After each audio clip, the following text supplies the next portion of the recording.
Hello and welcome to a lazy Sunday chat. I've got no homebrew this week, so still having the Fest beer. This is the Earl Backer Premium, the Vorix Fest beer, 5.6%. I've had 2 boxes so far, and now on the third. My wife Laura came home from work one day and surprised me with another box. There's still quite a few of them in Lidl, which surprised me because most places have sold out. Hopefully they're still there in a couple more weeks or so, and I might buy some more. As you're probably aware now, the Oktoberfest has got underway. It started this weekend, started yesterday actually, the proper Oktoberfest, so it seems only appropriate to have one of these. I don't know why I'm having it out of this glass. It just seemed like a nice glass to have it out. Nice head on that. Yeah, gives a good head. I mean, this is one of my Weiss beer glasses. Perfect for a good wheat beer, this glass. But works well with the Fest beer, it seems. Cheers, everyone.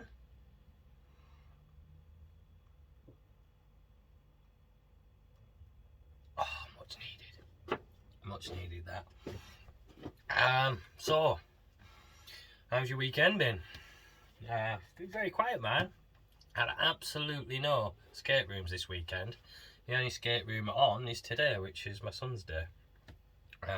He only has the one. So, I had a very quiet, old school weekend. Watching the football, eating, drinking with the father-in-law at the in-laws' house. Very good. Very enjoyable weekend.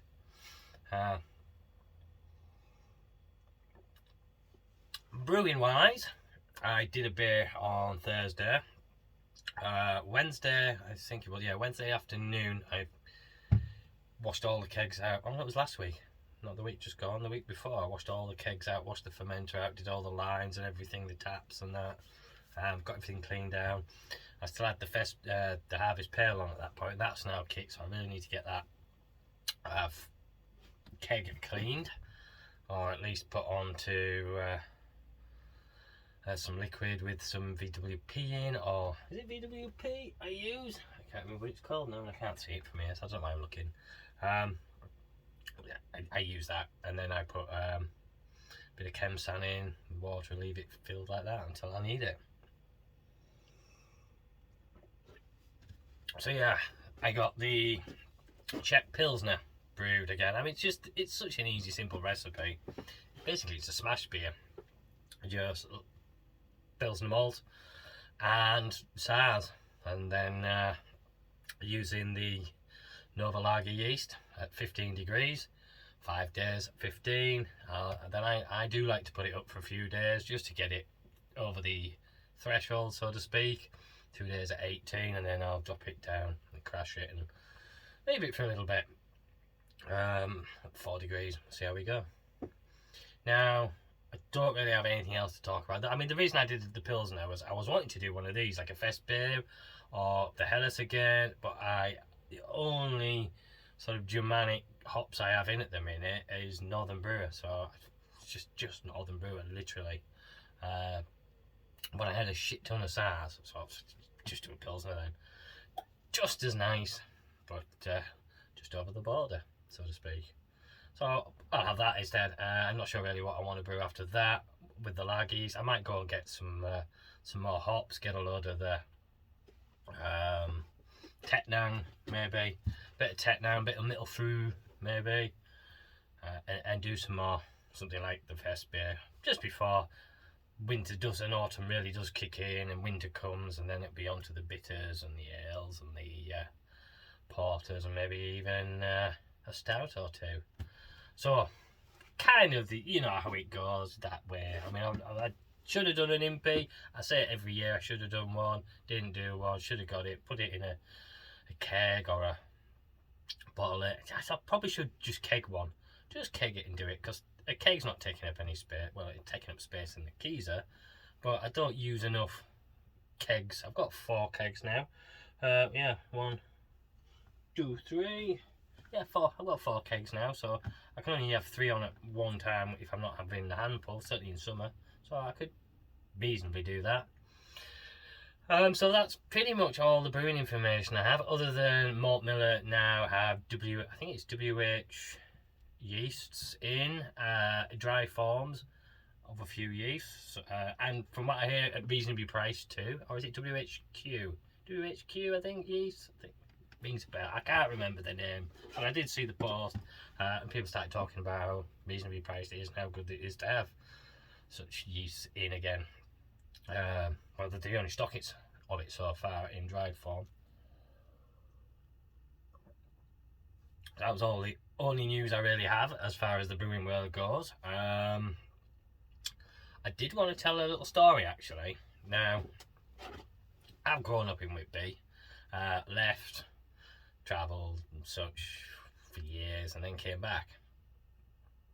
But a friend of mine, I think I've told you, a friend of mine who I work with, lived in Pickers, now moved. Well, since he's moved to Whitby, he wants to find out all sorts, and he was reading a few things, and he told me a story that I didn't know about Whitby. So back in the 1800s, Whitby was quite a major whaling port back then, and one of the biggest whaling families were the Scoresbys, William Scoresby, who, I have it on good authority, is sort of given the nod and the wink for inventing the crow's nest, supposedly. He says he based his idea on the chapel, the pulpit in the chapel on the cliff, St Mary's Chapel, that sits on the cliff top next to the Abbey in Whitby. Whilst there, yeah, the pulpit. So it's like a covered crow's nest for when you've got a spotter up on the mast looking for whales. So yeah. Anyway, so that's William Scoresby Senior, really big, powerful, rich man by this time. 300 and odd whaling expeditions, and he'd been on up to Greenland and the Arctic and such. Whilst there, with his son William Scoresby Jr., they came across a polar bear with its cub, and was always part of the case for whatever they did. They shot the mother, just part of what they did to protect themselves, and took the cub. And the cubs quite often were then sold to zoos because it was a nice little extra income for the whalers. However, young William Scoresby took a fancy to the cub and started to look after it and feed it and try and sort of tame it a bit. So after they came back to Whitby, he kept the polar bear rather than selling it, and it was sort of kind of, as I believe, chained to the railings down near the bridge by the edge of the River Esk. It was allowed to swim in the river and that. Looked after by William Scoresby Jr. It became quite an attraction, tourist attraction almost. And one day, the bear kind of got really stressed out and upset with too many locals or whatever. Something happened, it startled the bear, and by this time it was getting almost full grown, and it broke loose and terrorised the people in the old part of the town on the east side of the river, and until a group of locals had it cornered and they were about to kill it when William Scoresby himself turned up, and that seemed to calm the bear. Saw him, recognised him, it calmed it, and came over, licked his hand, and the incident was dealt with, and the bear was chained back up. But obviously the authorities felt that it was a danger to have it there, so it was then sold to London Tower Zoo, I believe it was. So yeah, so now we have like a large polar bear sighted on top of what is a Holland and Barrett's, just by the bridge. I'd seen that polar bear for years. I just thought it was some stupid Christmas decoration thing, but that's the reason why we have a polar bear in Whitby, because of that story. I didn't know that, and so I thought I'd pass it on to you. I made that little feature, a little Whitby tidbit stories, if I have any of these old stories to tell at any point. It does have quite a rich and varied history, does Whitby, so it's possible I may have more. Anyway, football. Let's move on to football. The old fantasy football did better so far this week. I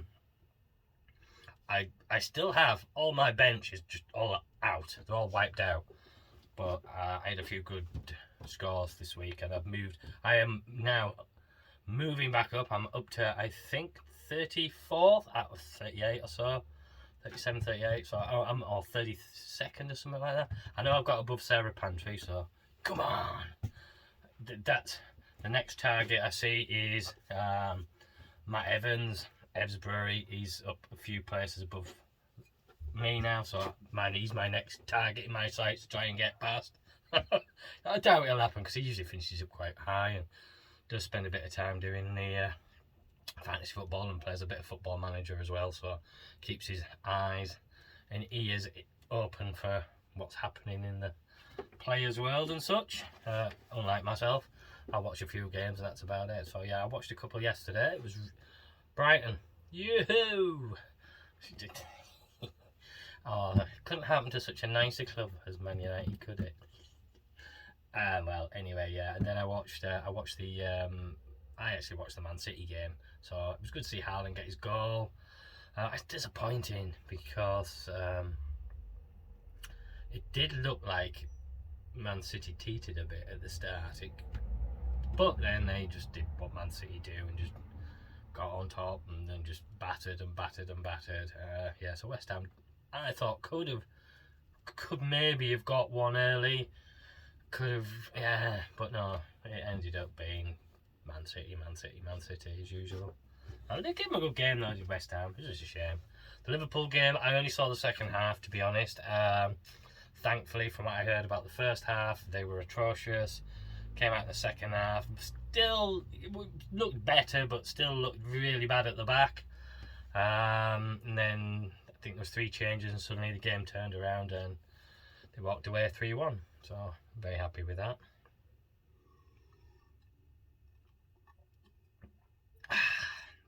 And I think I watched the Newcastle game as well. So yeah, a bit of football yesterday. It was a bit different. I have to say, I do like these beers. Oh, there's a bit more left. I do like these beers. Which is a good job. Like I say, I've had 3. This is onto my 3rd case of them now. Yeah. It was a good little thing. I hope that because the company that packaged and put these Fest beers together, I don't have a box or anything anymore. I have the guide, the beer tasting guide still. The Callier.com, who put together the whole package. They started by doing like the Christmas boxes, so I would hope, yeah, the beer advent calendars. They did like the original beer advent calendars in Germany, of these small time, maybe not independent brewers. A lot of brewers are independent in Germany. There's quite a few aren't, obviously, but most of them are, I believe. Yeah, so they can, hopefully they'll do the advent calendar box and that'll come into Lidl, because I'd really like to try that. I think that would be really nice, their German advent calendar. Excuse me, quite gassy. Yeah, so the football went well. Do I have anything else to discuss and chat about? I don't really think I do. So I told my little story. Beer news, as I said, I don't really have much to say. I don't think I've seen much. Oh, DTS, his video where he went to Germany. Especially the outtakes. That's classic, where he's like trying to record it and he's in the middle of a forest. He's like, fuck's sake, no one's going to believe this isn't just South Yorkshire. Absolutely brilliant. So go watch it. Absolute cracking channel. Great video, so go see DTS. I can't remember the numbers on his channel, but yeah, DTS. Type that, you probably get it. On that note, I think that's me done. It's been 1/4 hour. It's been nice catching up with you all.